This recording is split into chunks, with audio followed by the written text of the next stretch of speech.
Okay, and here's some T4, just because I want more contrast in that can.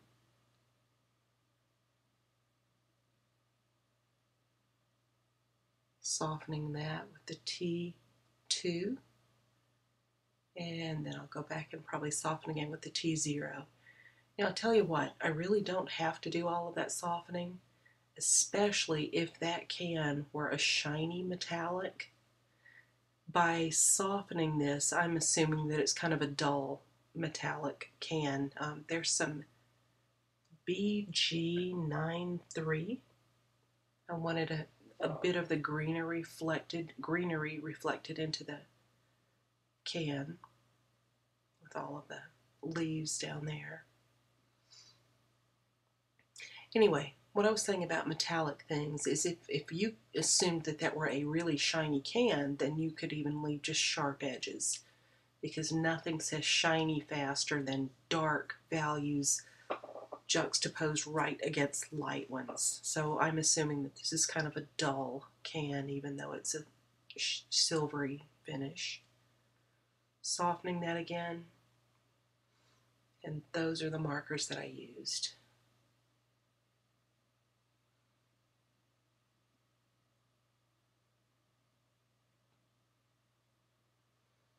Let's color a few more tulips. How about some yellow ones here?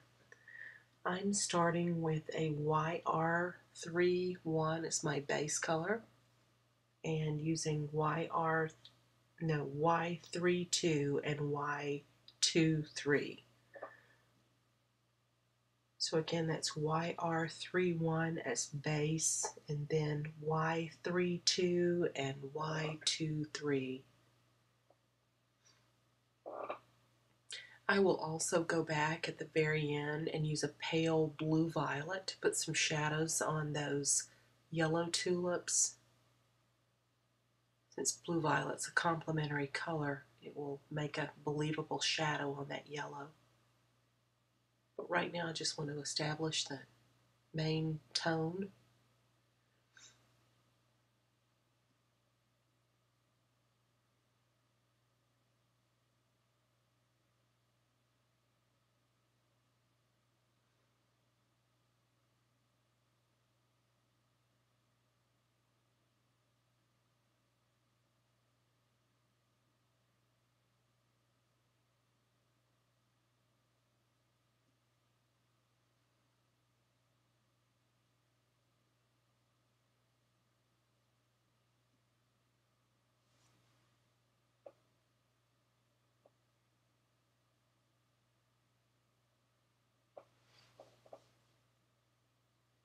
Keep in mind that just by layering the same marker color over itself, you can usually get at least one value darker, sometimes two.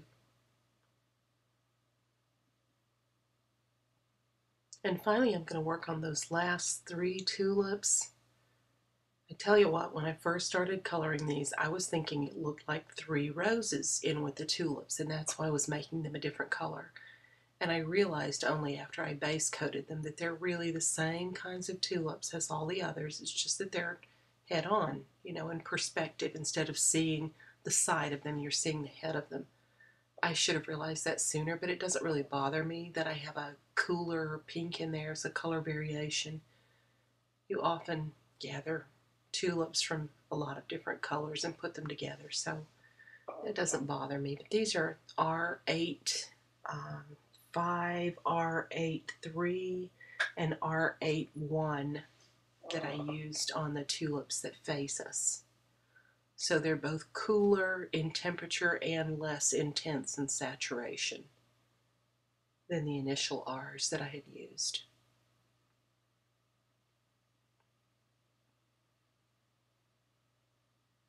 One more green place I missed. I guess that could have gone either green or pink, but it's green now.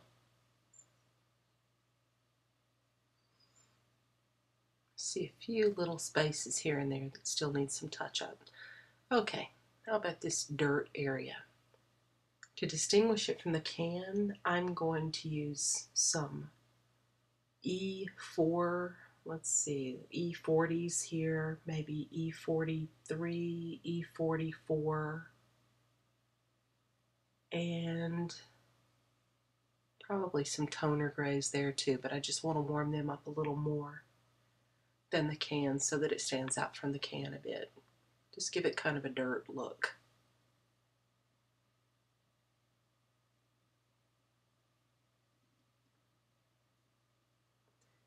I don't really know why I chose to say dirt there or make it look like dirt, because honestly, if they're in a can, they've been picked anyway. But I was seeing the little speckles there and it made me think of dirt. Okay, that's a blue violet 00 that I'm using. I'm just adding some cool tones in shadow areas. So BV00, E44, and E43. Let's make a shadow next. I have a C0 here. It's really pale. I will be going darker, but I just kind of want to plan my shadow. Think it through and work lightly until I'm sure of what I'm doing, and then I'll go darker with it.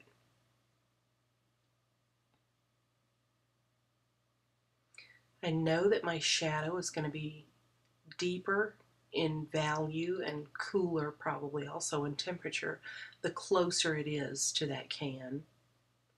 So that will get darkened up.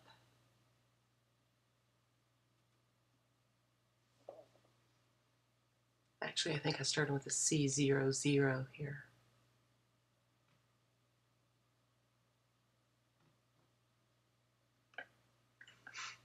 And then move to a C01. But the farther out I get from the can, the lighter I'll have that shadow. The more of a chance you have for light to bounce back in the shadow there. But right near the can, your shadow's going to be harder and deeper in value. I'm still trying to play with the shape here a bit. And I think in retrospect I should have probably flattened it more too. The shadow seems like it is against a slanted wall almost. It probably should have been a little more flattened if it were lying on a flat surface the way I have the light coming there.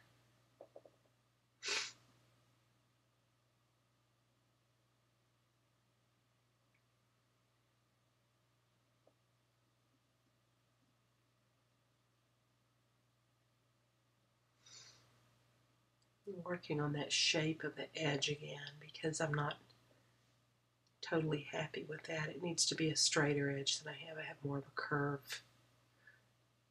I do need just a touch of a shadow under the front side of the can. There, I'm going to straighten it out a little bit more.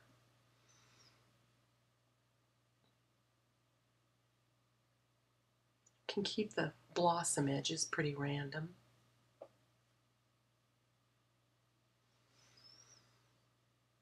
Softening up the can one more time where that T0 was kind of left in a stripe against the white. Keep in mind that that will dry lighter since that was colorless blender that I put on there.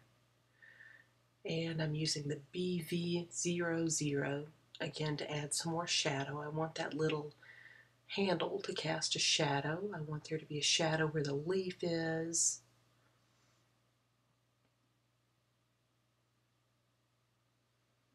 I may want the blossom to cast a hard shadow there, part of the blossom, because that's in very direct light. That blue violet's just a great color for adding shadows. It cools things off nicely and makes believable shadows. Okay, BB00 and 01 as well as 0, C00 and C1. Let's add a touch of sky now. I have a B0000, very soft.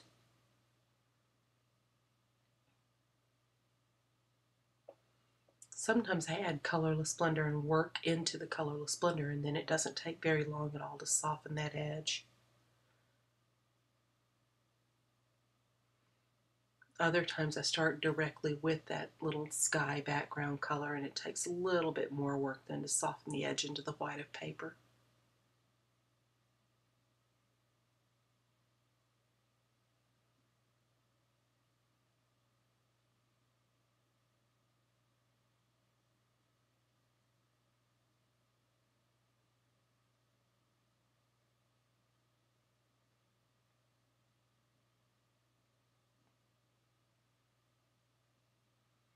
think instead of carrying the same blue color all the way around, I'll add a pale blue violet on the shadow side. Shadow side can be cooler. It does not have to be the same color all the way around my plant. So putting the blue violet on the left as opposed to the blue on the right just kind of again indicates that that is the shadow side.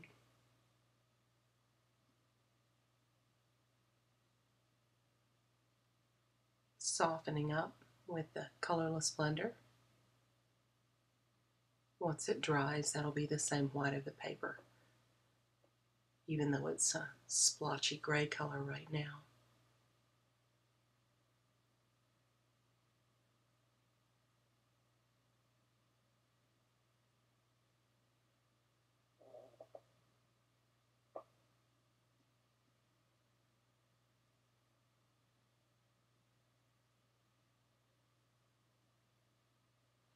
Softening all those edges one more time into the white of the paper. But I am not going to come soften that shadow. I want to leave that more stark since I have a fairly strong light. There you go. Alright, I have that little blue violet out again. I need some more shadows on the shadow side. And anything it touches, it's going to cool off.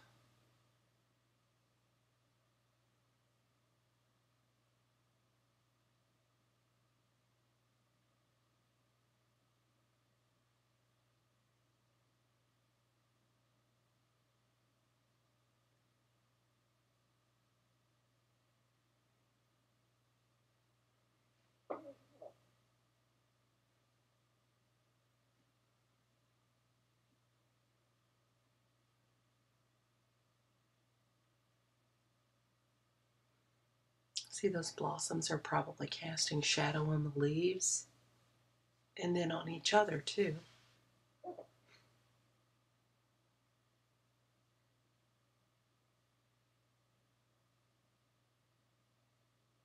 It takes light and shadow to make something look three-dimensional. You need both of them there.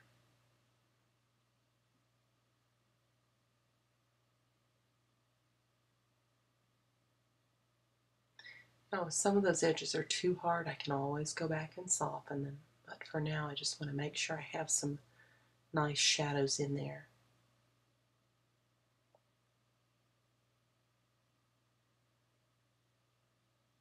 Okay, who knew you could spend half an hour coloring a 2.5-inch high image? I'm slow. I moved back to my R30 to just soften a few places where I had put that pale blue violet in the shadows.